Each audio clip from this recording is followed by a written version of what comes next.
कहानी की शुरुआत होती है एक घने जंगल को दिखाते हुए। एक आदमी पागलों की तरह भाग रहा था, इस उम्मीद में कि शायद उसे इस जंगल से भाग निकलने का कोई रास्ता मिल जाए। लेकिन ये जंगल इतना घना था कि यहाँ से बाहर जाने का कोई रास्ता नहीं नजर आ रहा था। यह आदमी सूरज को देखते हुए आगे बढ़ता है, लेकिन अब सूरज भी धीरे धीरे ढल रहा था। मगर इस आदमी ने भागना नहीं छोड़ा। भागते भागते एक पॉइंट आया जहाँ एक बोर्ड पर लिखा हुआ था पॉइंट ऑफ नो रिटर्न, यानी वहाँ से कोई वापस नहीं जा सकता। साथ ही इस बोर्ड पर नंबर 108B लिखा हुआ था। ये देखकर वो और भी ज्यादा परेशान हो जाता है। धीरे धीरे अंधेरा और बढ़ने लगा और पूरे जंगल में एक अजीब सा खौफ फैल गया। तभी अचानक एकदम से सारे परिंदे उड़कर वहां से चले जाते हैं। इस आदमी के कई मील के सफर के बाद भी उसे पूरे जंगल में कोई भी एक जंगली जानवर नहीं दिखाई दिया। न जाने ऐसा क्या था जिसे जंगली जानवर भी डर रहे थे। डर के मारे वह आदमी और भी तेजी से भागने लगा, लेकिन कई घंटों का सफर करने के बाद वह आदमी अचानक एक जगह पर आकर रुक गया और उसके चेहरे पर मायूसी छा गई, क्योंकि उसके सामने वही 108 नंबर वाला साइन बोर्ड था जिस पर लिखा हुआ था पॉइंट ऑफ नो रिटर्न। अब आदमी को समझ आया कि चाहे मैं जितना भी भागूं पर इस जंगल से निकल नहीं सकता। इसलिए अब वो वहां छुपने की जगह ढूंढने लगा, लेकिन वहां उसे छुपने के लिए कोई सेफ जगह नहीं मिली। इसीलिए अब वो पेड़ के ऊपर चढ़ जाता है, पर तभी उस पेड़ की टहनी टूट गई, जिससे वो आदमी काफी ऊंचाई से नीचे जमीन पर आ गिरा। पेड़ से गिरने के बाद वो बहुत ज्यादा जख्मी हो चुका था। उसे काफी गहरी चोटें आई। इससे पहले कि वो बेहोश हो जाता तभी अचानक जमीन हिलने लगी और अजीब सी गुर्राने की आवाजें आने लगी। वो आवाजें सुनकर आदमी के गले में सांसें अटक गईं। तभी अचानक कोई उसे खींच कर ले गया। खींचने वाला कौन था ये नहीं दिखाया गया, लेकिन हमें उस आदमी की दर्द भरी चीखें सुनाई दी गई। इस इंसिडेंट के 6 दिन बाद हमें शहर में मीना नाम की एक लड़की को दिखाया जाता है जो एक बर्ड शॉप में काम करती है। तभी उसका बॉस आता है और मीना को एक गोल्डन पैरट को शहर से दूर एक जू में डिलीवर करने का ऑर्डर देता है। मीना बॉस की बात को मानते हुए अब उस पैरट को डिलीवर करने जाती है। मीना गाड़ी में बैठकर अपने मोबाइल में उस जू का लोकेशन सेट कर लेती है और अपने सफर पर निकल पड़ती है। शहर से बाहर निकलने के बाद वो एक बोर्ड पर बहुत सारे लोगों के मिसिंग फोटोज देखती है, यानी वहाँ पर कई सारे लोग गायब हो चुके थे। लेकिन मीना उन पर ज्यादा ध्यान नहीं देती और आगे बढ़ने लगती है। आगे बढ़ते दौरान मीना शॉर्टकट लेते हुए जंगल के रास्ते से गुजरती है ताकि वो जल्दी से इस पैरट को जू तक डिलीवर कर दें, और वो पहुंच गई जंगल के बीचों बीच। ये वही जगह है जहाँ हम पहले एक आदमी को गायब होते देख चुके हैं। वहाँ आकर मीना बुरी तरह से फंस चुकी थी। वो अपने मोबाइल पर मैप देखती है, लेकिन वहाँ मोबाइल के सिग्नल नहीं आ रहे थे और उसके कार का रेडियो भी काम नहीं कर रहा था। मीना अब वहाँ से वापस निकलने लगी, लेकिन अब उसे वहाँ से बाहर निकलने का रास्ता समझ नहीं आ रहा था। थोड़ी देर बाद मीना की गाड़ी भी खराब हो गई। मीना गाड़ी से बाहर निकलती है और उसे सामने लगा हुआ वही पॉइंट ऑफ नो रिटर्न वाला बोर्ड दिखाई देता है। मीना को कुछ समझ नहीं आता, इसीलिए वो पैरट के पिंजरे को हाथ में लेकर आसपास मदद ढूंढने आगे चली जाती है, लेकिन वहाँ आसपास किसी भी मदद का नामो निशान तक नहीं था। उसके बाद वो वापस उस जगह पर लौट आती है जहाँ उसने अपनी गाड़ी खड़ी की थी, लेकिन वहाँ से उसकी गाड़ी गायब हो चुकी थी। ये देखकर वो बहुत ज्यादा परेशान हुई। उसे लगा कि शायद वो उस जगह पर नहीं आई है जहाँ उसकी गाड़ी खड़ी थी, बल्कि ये किसी दूसरी जगह पर आ गई है और उसकी गाड़ी कहीं दूसरी जगह में खड़ी है, क्योंकि इस जंगल का हर एक पॉइंट एक ही जैसा दिखाई दे रहा था। अब अंधेरा भी गहरा होता जा रहा था। एकदम से पहले की तरह ही सभी परिंदे इन पेड़ों से उड़ जाते हैं। मीना को अब डर लगने लगा था, क्योंकि जमीन भी जोर जोर से हिल रही थी। मीना को वहाँ आसपास किसी के होने का एहसास होता है। तभी अचानक मीना को दूर किसी का साया नजर आया। मीना भागते हुए उसके पीछे आई, पर उसे वहाँ कोई भी नहीं मिला। तभी अचानक मीना को एक बूढ़ी औरत भागते हुए दिखाई दी। मीना भी दौड़कर उसका पीछा करने लगी। वो उससे मदद मांग रही थी, लेकिन वो औरत रुकती नहीं, तेजी से भागती रहती है। एक बार फिर मीना इस बूढ़ी औरत का पीछा करती है। अचानक वो बूढ़ी औरत फिर से गायब हो गई। मीना जब उसे ढूंढते हुए और आगे बढ़ी तो उसे दूर जंगल में एक बड़ा सा कमरा दिखाई दिया। वो बूढ़ी औरत उस कमरे के दरवाजे को खोलकर मीना से कहती है, अगर जिंदा रहना चाहती हो तो जल्दी से अंदर आओ। ये सुनते ही मीना बिना सोचे समझे दौड़ते हुए उस कमरे की तरफ गई। मीना के अंदर आते ही उसने गेट को लॉक कर दिया। मीना देखती है कि ये कोई अजीब सा कमरा है जिसमें एक बहुत बड़ा सा मिरर लगा हुआ था। उस बूढ़ी औरत के साथ यहाँ 2 और लोग भी थे। मीना घबरा कर उन लोगों से पूछती है, ये कौन सी जगह है? इस पर उस बूढ़ी औरत ने जवाब दिया कि इस जगह को हम दी कोब कहते हैं। मेरा नाम है मैडलन, ये लड़की है कियारा और इस लड़के का नाम है डेनियल। बूढ़ी औरत मीना से कहती है कि अभी बातचीत का वक्त नहीं है, तुम जल्दी से हमारे साथ मिरर के सामने खड़ी हो जाओ, क्योंकि कोई हमें देखने आने वाला है। मीना पूछती है, आखिर हमें कौन देखने आ रहा है? तो वो बूढ़ी औरत उससे कोई जवाब नहीं देती। एकदम बाहर से अजीब सी आवाजें आने लगी। मीना डर के मारे पूछती है कि ये आवाज किस चीज की है? तो कियारा मीना को बताती है कि इन्हें हम वॉचर्स कहते हैं। वे शीशे के दूसरे ओर से हमें देख रहे हैं, पर हम उन्हें नहीं देख सकते। वे हर रात सूरज ढलने के बाद यहाँ आते हैं और हमें देखते रहते हैं जब तक सुबह का सूरज नहीं निकल आता। तभी शीशे के दूसरी तरफ से शोर आने लगा। मीना पूछती है, ये शोर कैसा है? उस बूढ़ी औरत ने बताया कि वॉचर्स तुम्हारे आने से खुश हैं, तुम्हें यहाँ देखकर तालियां बजा रहे हैं। मीना बुरी तरह से कंफ्यूज थी, वो जल्द से जल्द यहाँ से निकलना चाहती थी। मैडलिन जिन्हें वॉचर्स कह रही थी, न तो अब तक मीना ने उन्हें देखा और न ही किसी और ने देखा था। रात गुजर जाती है, सुबह होने पर ये लोग उस जगह से बाहर निकल आते हैं। मैडलिन बताती है कि वे वॉचर्स सिर्फ रात में ही बाहर निकलते हैं, दिन के वक्त हम लोग जंगल में आजाद घूम सकते हैं। मीना रात भर यही सोच रही थी कि कब सुबह होगी और जल्दी से मैं इस जंगल से बाहर निकल जाऊं, इसीलिए वह फौरन जंगल से बाहर निकलने का रास्ता ढूंढने लग जाती है। तब मैडलिन बाकी सबको उसे रोकने से मना कर देती है, जैसे कि वह जानती हो कि मीना इस जंगल से बाहर नहीं निकल सकती और वह जरूर वापस आएगी। बस मीना को जाते हुए मैडलिन बताती है कि तुम्हारा यह फैसला अच्छा नहीं है, इस जंगल से बाहर निकलने का कोई रास्ता नहीं है। रात होने से पहले हमें इस घर में वापस आना पड़ता है, अगर तुम लेट हो गई तो तुम अपनी जान से हाथ धो बैठोगी। मीना किसी की बात नहीं सुनती और अपने पैरट को लेते हुए तेजी से आगे बढ़ती है। थोड़ा सा आगे बढ़ने पर उसे वहीं पॉइंट ऑफ नो रिटर्न वाला साइन दिखाई देता है। उसे देखकर वो घबरा तो गई, लेकिन उसने हिम्मत नहीं हारी और सूरज को देखकर सूरज की डायरेक्शन में आगे बढ़ती रही, पर जंगल से निकलने में कामयाब नहीं हो सकी। आगे चलकर रास्ता ही खत्म हो गया। मीना ने देखा कि वो एक पहाड़ के टॉप पर खड़ी है, जहाँ से आगे दूर दूर तक जंगल के सिवा कुछ भी नहीं था, इसीलिए वो मायूस होकर नीचे बैठ जाती है। तभी अचानक उसके कंधे पर किसी ने हाथ रखा, वो डर गई और जब उसने पीछे मुड़कर देखा तो वो बूढ़ी औरत मैडलिन थी। यहाँ मैडलिन उसे हौसला देती है और कहती है कि सिर्फ तुम ही नहीं जिसने यहाँ से निकलने की कोशिश की और हार गई, हम भी तुम्हारी तरह ही हार कर यहाँ रुके हैं, यहाँ से बाहर निकलने का कोई रास्ता नहीं, चलो मैं तुम्हें कुछ दिखाती हूँ। मैडलिन मीना को जंगल की तरफ लेकर जाती है। मैडलिन मीना से कहती है, ये जंगल एक शिकारी है और हम सब उसका शिकार, अगर जिंदा रहना चाहती हो तो हमारे साथ ही रहो। मैडलिन उसे पॉइंट ऑफ नो रिटर्न वाले काफी सारे साइन बोर्ड दिखाती है, जो कि जंगल के चारों तरफ गोल घेरे में लगे थे और उनके बीच में था उनका कमरा। मैडलिन बताती है कि यह हमारे घर से आधे दिन के फासले पर लगे हैं, अगर इसे आगे गई तो वापस लौटना मुश्किल हो जाएगा, इसलिए कभी भी यह तुम्हें नजर आए तो तुम इन्हें इग्नोर मत करना। मीना पूछती है, ये सब किसने बनाया? तो वो जवाब देती है, ये एक प्रोफेसर ने बनाया है, लेकिन अब तक उसे किसी ने देखा नहीं है। अब रात हो जाती है, ये लोग वापस उस घर के अंदर आ जाते हैं। हर रात वॉचर्स उन्हें देखने के लिए आते थे। आज कियारा नामी लड़की उनके सामने डांस करती है और कहती है ये सब उन्हें पसंद है। ऐसा नहीं था कि इन चारों को हर रात वॉचर्स के सामने खड़ा ही रहना पड़ता था, ये लोग जो चाहते वह कर सकते थे, बस ये लोग उनकी तरफ अपनी कमर नहीं कर सकते थे। ऐसा करने पर वो लोग बहुत ज्यादा गुस्सा हो जाते थे। रात में तो उन्हें सिर्फ वॉचर्स का मसला था, लेकिन दिन में भी उन्हें बहुत मुश्किलों का सामना करना पड़ता था। ये लोग जंगल से हर रोज अपना पेट भरने के लिए कुछ न कुछ शिकार करके लाते थे, जिससे उनका गुजारा हो जाता। अगले दिन कियारा और मीना दोनों जंगल में शिकार करने जाती हैं। मीना कियारा से पूछती है कि आखिर ये वॉचर्स चाहते क्या हैं? कियारा बताती है, मुझे भी कुछ खास नहीं पता, लेकिन मैडलाइन कहती है कि ये वॉचर्स हमें देखते हैं, हमें ऑब्जर्व करते हैं, लेकिन अगर हमने वॉचर्स को देखा तो हम पागल हो जाएंगे, क्योंकि वॉचर्स बहुत ही खूंखार दिखते हैं। कियारा अब उसे एक गड्ढा दिखाती है और कहती है, ऐसे बहुत से गड्ढे इस जंगल में मौजूद हैं। दिन के वक्त सारे के सारे वॉचर्स उन गड्ढों में रहते हैं और रात में वो यहाँ से बाहर निकल आते। दिन के वक्त ये लोग इसलिए बाहर नहीं आ सकते क्योंकि सूरज की रोशनी उनकी स्किन जलाती है। कियारा मीना को बताती है कि वो 5 महीने पहले अपने पति के साथ इस जंगल में आई थी और तब से वो दोनों यहाँ फंसे हुए थे, पर आज से 6 दिन पहले मेरा पति जंगल में रास्ता ढूंढने निकला है। मुझे उम्मीद है कि वो जरूर वापस आएगा और हम सबको यहाँ से सेफली ले जाएगा। यहाँ हमें मालूम होता है कि असल में कियारा का हस्बैंड वही आदमी था जिससे हमने मूवी के स्टार्ट में देखा था, जिसे कोई यहाँ से खींच कर ले गया और अब वो मारा जा चुका है। इस तरह से बातें करते हुए ये दोनों कमरे के पास वापस लौट आए। यहाँ मैडलिन ने मीना को 3 रूल समझाती है जिंदा रहने के लिए। सबसे पहला ये कि वो रात के वक्त घर का दरवाजा नहीं खोलेगी, दूसरा रात में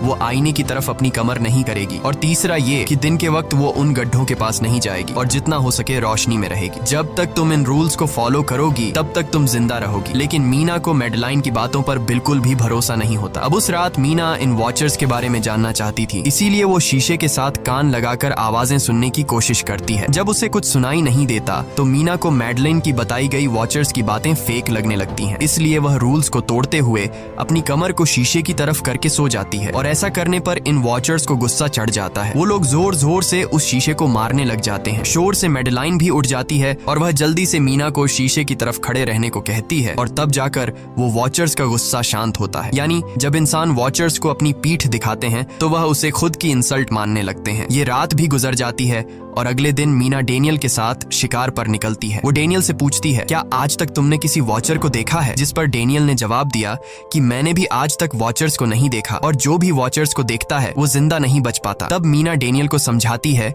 कि मुझे लगता है कि ये सब मैडलाइन की बनाई हुई कहानियां हैं जिसके अंदर वो हमें फंसा रही है। हमें जरूर उन गड्ढों को जाकर चेक करना चाहिए, शायद हमें यहाँ से बाहर जाने का कोई रास्ता मिल जाए। डेनियल भी यहाँ रहकर बहुत ज्यादा तंग हो चुका था और वो भी किसी तरह से रास्ता ढूंढकर इस जंगल से भाग निकलना चाहता था। इसलिए वो मीना की बात मान लेता है और वो दोनों गड्ढे के पास पहुंच जाते हैं। अब मीना अपने आप को रस्सी से बांधकर इस गड्ढे के अंदर उतरती है। रस्सी का दूसरा सिरा डेनियल ने पकड़ा हुआ था ताकि अगर मीना को कुछ भी हो वो जल्दी से मीना को बाहर की तरफ खींच ले। मीना नीचे गड्ढे में पहुंच जाती है जहां उसे बहुत सारा इंसानों का सामान मिलता है। मीना उस सामान को इकट्ठा कर लेती है। ये सारा सामान उन लोगों का था जो जंगल में वॉचर्स के शिकार हो चुके थे। डेनियल रस्सी के सहारे कैमरा, साइकिल और जरूरत का सारा सामान को बाहर ले आता है। मीना अब नीचे इंतजार करती है कि डेनियल कब रस्सी नीचे फेंकेगा और मैं ऊपर चली जाऊंगी। और इससे पहले कि मीना उस गड्ढे से बाहर निकल पाती, उसे गड्ढे के अंदर किसी के आने की हलचल सुनाई देती है। मीना जल्दी से डेनियल को रस्सी नीचे फेंकने की आवाज देने लगती है, लेकिन तभी मीना को पकड़ने के लिए एक वॉचर का हाथ बढ़ने लगता है। पर मीना धूप में खड़ी थी, इसलिए जब उस वॉचर के हाथ पर सूरज की रोशनी पड़ी तो उसका हाथ जलने लगा। इतने में डेनियल ने नीचे मीना के पास रस्सी फेंकी और मीना फौरन जल्दी से बाहर निकल आई। मीना पूरी तरह से डर गई थी। ये लोग उस सारे सामान को लेकर अपनी सेफ हाउस में आ गए, जहां मैडलिन ने उससे पूछा, ये सामान तुम्हें कहां से मिला? ये लोग झूठ बोल देते हैं कि ये सामान उन्हें इस जंगल से मिला। मैडलिन को इस जंगल में रहते हुए बहुत अरसा गुजर चुका था। वो जानती थी कि ये सामान उसे जंगल से नहीं बल्कि एक गड्ढे से मिला होगा। वो मीना से पूछती है, बताओ तुमने गड्ढे के अंदर क्या देखा? लेकिन मीना उसे कुछ नहीं बताती। ये लोग बहुत खुश थे कि आज रात ये लोग वॉचर्स को देख पाएंगे, क्योंकि मीना को गड्ढे के अंदर एक कैमरा मिला था। डेनियल किसी तरह जुगाड़ करके उस कैमरा को टीवी के साथ अटैच कर लेता है ताकि ये लोग भी टीवी पर वॉचर्स को देख पाएं। मैडलिन बार बार उन्हें समझाती है कि ये तुम लोग गलत कर रहे हो, लेकिन ये दोनों उसकी एक बात भी नहीं सुनते। आज रात ये लोग वॉचर्स के इंतजार में बैठे थे ताकि उन्हें वो देख पाए, लेकिन काफी रात होने के बावजूद भी आज कोई वॉचर उन्हें देखने नहीं आया और अब कुछ देर बाद उनके साथ कुछ अजीब सा होने वाला था। ये लोग बातचीत में मसरूफ थे कि तभी उनका दरवाजा खटखटाया जाता है, यानी दरवाजे पर किसी ने दस्तक दी। उन्होंने जल्दी से टीवी की तरफ देखा तो वहां उन्हें इंसानी टांगे दिखाई दे रही थीं। बाहर जो कोई भी था वो कियारा के हस्बैंड की आवाज में बात कर रहा था और वो जल्दी से दरवाजा खोलने को कह रहा था। कियारा को लगा कि जरूर उसका हस्बैंड यहाँ से बाहर निकलने का रास्ता ढूंढ आया है। वो जल्दी से उठकर दरवाजा खोलने के लिए जाती है, लेकिन मैडलिन बीच में आकर दरवाजा खोलने नहीं देती। वो कहती है कि मैं जानती हूँ बाहर तुम्हारा हस्बैंड नहीं है, क्योंकि मैडलिन जानती थी कि रात के इस अंधेरे में कोई भी इंसान इस कमरे तक नहीं पहुंच सकता। लेकिन कियारा को मैडलिन की बातों पर यकीन नहीं होता और वो दरवाजा खोलने की कोशिश करती है, जिसके बाद मैडलिन कियारा से कहती है कि वो तुम्हें फंसा रहा है, तुम उसका इम्तिहान ले लो, तुम उसे कोई ऐसी बात पूछो जिसके बारे में सिर्फ तुम या तुम्हारा हस्बैंड जानता हो। कियारा बाहर खड़े हुए इंसान से एक किताब के बारे में सवाल करती है जिसके बारे में उसे पता होना चाहिए था, लेकिन जब बाहर खड़ा हुआ इंसान कोई जवाब नहीं देता तो ये समझ जाते हैं कि ये वॉचर ही है। ये लोग जब दरवाजा नहीं खोलते तो वॉचर उनके बाहर लगाए हुए कैमरा को तोड़ देता है और यहाँ हमें एक बात पता चलती है कि वॉचर्स इंसान के रूप में भी खुद को बदल सकते हैं। वॉचर्स उनकी इस हरकत पर बहुत ज्यादा गुस्सा हो गए थे। वे बहुत तेजी से शीशे को मारने लगे, जिससे शीशे में एक बड़ा क्रैक भी आ जाता है। लेकिन यहाँ मैडलिन समझदारी दिखाते हुए सबको लाइन से शीशे की तरफ खड़ा कर देती है, जिससे वॉचर्स का गुस्सा थोड़ा बहुत ठंडा हो जाता है और वे वहां से चले जाते हैं। अब यहाँ मीना मैडलिन को बताती है कि हमने गड्ढे में से ये सारा सामान चुराया था। ये सुनकर मैडलिन बहुत ज्यादा गुस्सा हो जाती है कि तुम लोगों ने दूसरा रूल भी तोड़ दिया। अगली सुबह मैडलिन उस गड्ढे से लाया हुआ सारा सामान उठाकर वापस उसी गड्ढे में फेंक देती है, जिससे उन वॉचर्स का गुस्सा थोड़ा शांत हो जाता है। मगर अब इन लोगों को जंगल में बहुत ही ज्यादा अजीब चीजें दिखाई देना चालू हो गई थी और उसका सबसे ज्यादा असर डेनियल पर होता है। डेनियल अचानक बात बात पर बहुत ज्यादा गुस्सा करने लग जाता है। दूसरी तरफ कियारा, जिससे पहले उम्मीद थी कि उसका हस्बैंड जिंदा है और वो यहाँ आकर उसे यहाँ से बचा लेगा, लेकिन अब उसे पता चल चुका था कि उसका हस्बैंड अब वापस नहीं आएगा, जिसकी वजह से वह अंदर ही अंदर पूरी तरह से टूट चुकी थी और वो डिसाइड करती है कि वह वॉचर्स के इन गड्ढों में कूदकर अपनी जान दे देगी, क्योंकि अब उसके पास जीने की कोई वजह नहीं रही। वह ऐसा करने ही वाली होती है कि मीना आकर उसे बचा लेती है। इसी बीच हम देखते हैं कि डेनियल मैडलिन की तरफ अजीब तरह से देख रहा होता है और वह गुस्से में आकर मैडलिन को पेड़ के साथ बांध लेता है। डेनियल ने कहा कि अब मैं इस बुढ़िया के कोई रूल्स नहीं मानूंगा, अब यहाँ सिर्फ मेरी बात मानी जाएगी। अब रात होने वाली थी, इसलिए डेनियल कमरे की तरफ भागा और कियारा भी उसके पीछे भागी, लेकिन मीना मैडलिन के पास आई और उसकी रस्सियां खोलने लगी। दूसरी तरफ डेनियल ने कियारा को लेकर कमरे का दरवाजा अंदर से बंद कर दिया और मीना और मैडलिन को बाहर वॉचर्स के लिए छोड़ दिया। मीना और मैडलिन डेनियल से दरवाजा खोलने के लिए गिड़गिड़ाते रहे। डेनियल से रिक्वेस्ट करते हैं कि प्लीज दरवाजा खोल दो, लेकिन डेनियल ने दरवाजा नहीं खोला। अब बाहर चारों तरफ अंधेरा छा गया और वॉचर्स के आने का टाइम हो गया, इसलिए अब मजबूरन उन्हें अपनी जान बचाने के लिए एक घने पेड़ के नीचे रहकर छिपना पड़ा। थोड़ी देर बाद उन्हें वॉचर्स की गुराने की आवाजें आने लगी। इस टाइम मीना और मैडलिन के साथ हमें भी उन वॉचर्स की एक झलक दिखाई जाती है। ये लोग लंबे, पतले और खतरनाक थे। सब अपने अपने गड्ढों से निकलकर इंसानों को देखने के लिए उस सेफ रूम तक पहुंचते हैं। और जब ये लोग देखते हैं कि मीना और मैडलिन वहां नहीं हैं, तो वो उनको खाने के लिए जंगल में ढूंढने लग जाते हैं। और जब ये वॉचर्स दूर जाते हैं तो मौके का फायदा उठाते हुए ये दोनों फिर से सेफ रूम तक आ जाते हैं और डैनियल से रो रो कर दरवाजा खोलने को कहते हैं। इस बार डैनियल के दिल में रहम जाग जाता है और वो उनके लिए दरवाजा खोल लेता है। अब अंदर जाने के बाद पहले तो मैडलिन डैनियल पर गुस्सा करती है और फिर इन सबको शीशे के सामने खड़ा करके वॉचर्स के बारे में कुछ बातें बताती है। मैडलिन ने कहा कि अब तक हम बहुत से रूल्स तोड़ चुके हैं, इसलिए मुझे नहीं लगता कि इस बार वॉचर्स हमें माफ करेंगे। मैं तुम लोगों को वॉचर्स के बारे में कुछ सच्चाई बताना चाहती हूँ। दरअसल मैं जब यहाँ पहली बार आई थी तो मैंने कुछ ऐसा देखा जिससे मेरे होश उड़ गए। मैंने अपना ही एक डुप्लीकेट देखा। असल में वो एक वॉचर था जो मेरा रूप लेने की कोशिश कर रहा था। हालांकि उसकी आंखें और बाल बिल्कुल परफेक्ट नहीं थे। मीना ने पूछा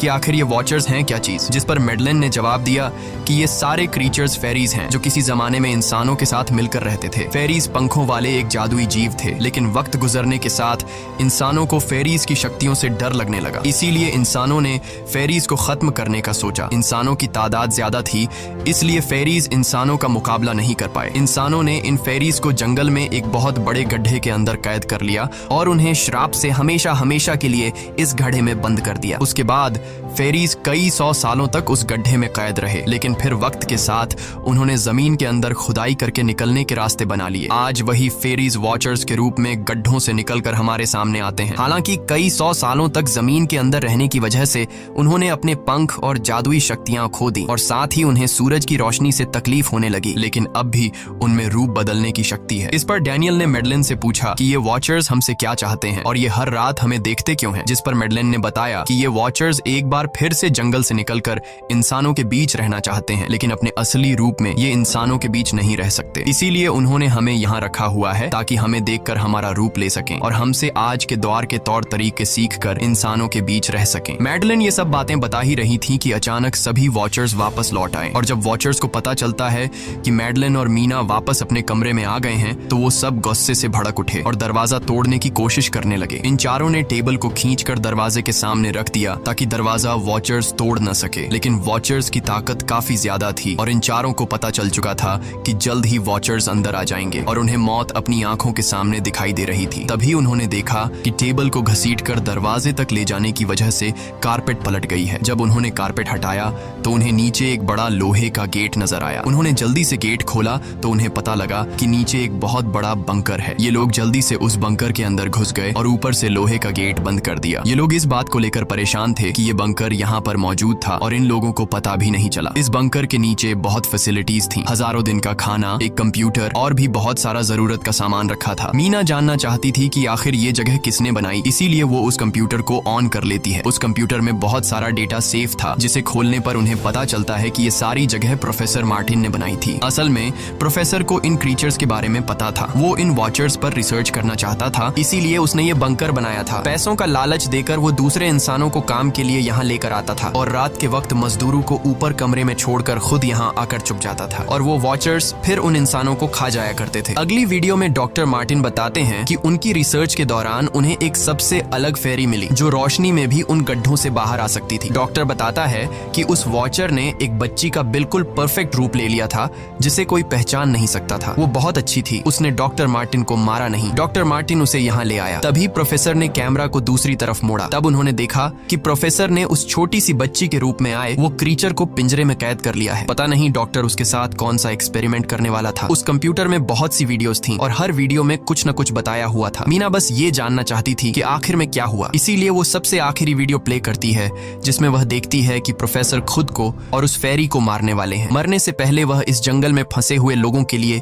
यहाँ से निकलने का रास्ता बता देता है और कहता है कि शाम में जिस डायरेक्शन में परिंदे भागते हैं उस डायरेक्शन में भागने से वे लोग इस जंगल से निकल सकते हैं। उसने इस रिकॉर्डिंग मैसेज में कहा था कि अगर कोई इस जंगल से निकलने में कामयाब हो गया तो यूनिवर्सिटी में जाकर मेरी सारी रिसर्च तबाह कर देना। मैंने यहाँ आकर बहुत बड़ी गलती कर दी। उसके बाद प्रोफेसर ऊपर चले गए और फिर 2 गोलियों की आवाज आई जिससे उन्हें समझ आया कि प्रोफेसर ने पहले उस फेरी को मारा और फिर खुद को गोली मार दी। आज रात ये चारों बहुत खुश थे क्योंकि उन्हें इस जंगल से जान छुड़ाने का रास्ता मिल गया था। अगली सुबह सभी लोग अब बंकर से बाहर निकलते हैं तो देखते हैं कि उनका सेफ हाउस उन वॉचर्स ने पूरी तरह तबाह कर दिया है और आज के दिन उन्हें लाजमी इस जंगल से निकलना होगा वरना ये लोग मारे जाएंगे। क्योंकि रात को अब उनके पास छिपने के लिए कमरा भी नहीं बचा था। ये लोग अब यहाँ जंगल से निकलने के रास्ते में बढ़ने लगते हैं। वो परिंदे जिनके बारे में प्रोफेसर बता रहे थे वे तो शाम को उड़ने वाले थे, लेकिन उन्हें शाम होने से पहले जंगल से बाहर निकलना था। इसलिए मीना अपने पास मौजूद पैरट को आजाद कर देती है। जिस डायरेक्शन में वह उड़ता है उसी डायरेक्शन में ये लोग चलने लग जाते हैं। चलते हुए रास्ते में ही उन्हें एक कब्र मिली। मैडेलिन उस कब्र को देखकर बताती है कि एक वक्त था जब ये लोग इंसानों के साथ रहते थे, लेकिन इंसानों ने उनके साथ बहुत बुरा किया, धोखा किया और उन्हें यहाँ जंगलों में फंसाकर खुद चले गए। कई घंटे सफर करने के बाद ये लोग एक नदी के पास पहुंच गए। वहाँ उन्हें प्रोफेसर का एक बोट मिला, जिसको देखकर ये लोग बहुत खुश हुए। लेकिन उनकी खुशी अब कुछ ही देर की मेहमान थी, क्योंकि अब अंधेरा हो चुका था और वॉचर्स के आने का वक्त हो गया था। उससे पहले कि ये लोग डॉक्टर मार्टिन की बोट में बैठकर यहाँ से दूर चले जाते, तभी उन्हें पीछे से किसी की आवाज आई। जब उन्होंने पीछे मुड़कर देखा तो वो कियारा का हस्बैंड था, जो मदद के लिए चिल्ला रहा था। वो बहुत ही जख्मी हालत में था। बाकी सब बोट में बैठ चुके थे, इसलिए डेनियल अकेला उसकी मदद के लिए गया। डेनियल कियारा के हस्बैंड को खींचकर बोट की तरफ लाने लगा, लेकिन तभी ये लोग बोट से देखते हैं कि डेनियल जिसकी मदद करने गया वह कोई इंसान नहीं बल्कि एक वॉचर है, जिसने उनके सामने ही डेनियल का रूप ले लिया। वो लोग कुछ भी नहीं कर पा रहे थे। अब उस वॉचर ने डेनियल को मार दिया। उन्हें इस बात का पता था कि वॉचर्स इस नदी को पार नहीं कर सकते हैं और फाइनली ये लोग खुद इस नदी को पार करके शहर तक पहुंच जाते हैं। और कहानी में असल ट्विस्ट इसके बाद आया। शहर पहुंचने के बाद ये तीनों अलग अलग रास्तों पर चले गए और कुछ दिनों बाद अब मीना जल्दी से डॉक्टर मार्टिन के कहने के मुताबिक उनके यूनिवर्सिटी में उनका सारा डेटा खत्म करने के लिए आई। उससे पहले कि वह उनका रिसर्च डेटा डिलीट कर देती, तभी उससे वहाँ एक टेप रिकॉर्डर मिला और उस टेप रिकॉर्डर से मीना को एक नया राज मालूम हुआ। जब हजारों साल पहले इंसान और फेरीज एक साथ रहते थे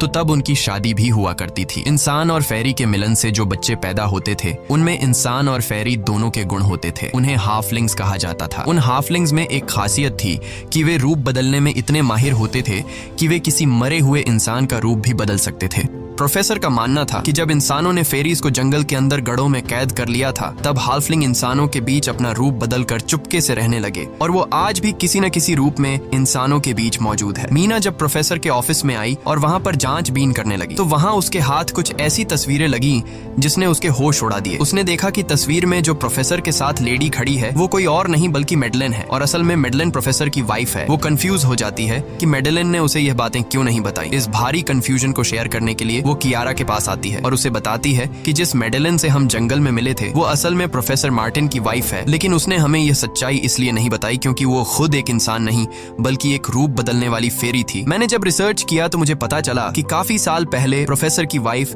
मैडेलिन कैंसर की वजह से मर गई थी। ये सुनकर कियारा कहती है कि फिर वो मैडेलिन कौन थी जो इतने समय से हमारे साथ थी। इस पर मीना कहती है, मुझे सब समझ आ रहा है। दरअसल प्रोफेसर अपनी वाइफ के मरने से बहुत दुखी थे और उसे हर हाल में वापस पाना चाहते थे और जब प्रोफेसर को इन रूप बदलने वाली फेरीज के बारे में पता चला तो प्रोफेसर ने उस रूप बदलने वाली फेरी को पिंजरे में कैद किया, जो एक बच्ची का परफेक्ट रूप लेकर उनके पास आई थी। प्रोफेसर ने अपनी वाइफ की फोटो दिखाते हुए उस फेरी को अपनी वाइफ मैडेलिन जैसा बना दिया, क्योंकि वो फेरी बाकी फेरीज से अलग थी। वो दिन में भी बाहर आ सकती थी। मीना ने कहा कि मैंने मैडेलिन को यहाँ बुला लिया है, हमें किसी तरह से करके उसे वापस जंगल भेजना होगा। तभी एक कार वहाँ आकर रुकी। जब उस कार से जो इंसान उतरा उसे देखकर मीना के गले में सांस अटक गई। वो कियारा थी, यानी कि अब तक जो मीना के साथ थी वो मैडेलिन थी। उसने कियारा का रूप ले रखा था। कियारा जैसे ही घर के अंदर आई तभी मैडेलिन ने कियारा के हस्बैंड के रूप में बदलकर उसे बेहोश कर दिया। मीना ने मैडेलिन से कहा, आखिर तुम चाहती क्या हो? जिस पर मैडेलिन गुस्से में आकर कहा, मैं फेरीज की सबसे अलग मखलूक हूँ। मेरे सभी साथी बचपन से मुझे चिढ़ाते थे। वो मुझे अपने साथ नहीं रहने देते क्योंकि मैं सबसे अलग थी। मैं उस जंगल में अकेली पड़ चुकी थी और मैं उस जंगल से निकलकर बाहर लोगों के साथ मिलकर रहना चाहती थी। फिर एक दिन प्रोफेसर उस जंगल में आया।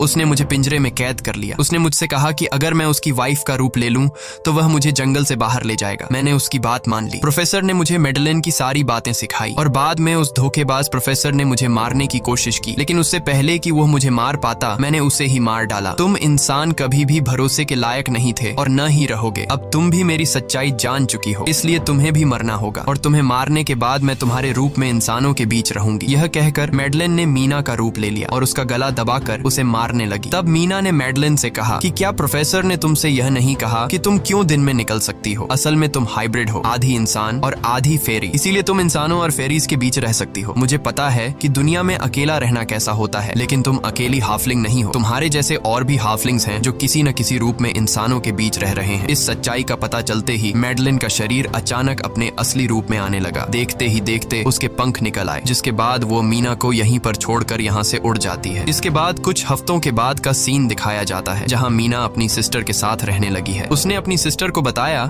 कि शायद वो फेरी अभी भी मेरा पीछा कर रही है। तब मीना की सिस्टर उसे कहती है कि तुम डरो मत, ऐसा कुछ नहीं है। और कहानी के एंड में हम एक छोटी बच्ची को देखते हैं जो कि उस वक्त मीना के घर के नीचे खड़ी थी। ये कोई और नहीं बल्कि मैडलिन थी, जो अब उनके दुनिया में उस रूप में रह रही है। और इसी के साथ ये कहानी खत्म हो जाती है। अगर आपको ये वीडियो अच्छी लगी हो तो हमारे चैनल को सब्सक्राइब और वीडियो को लाइक जरूर कीजिएगा।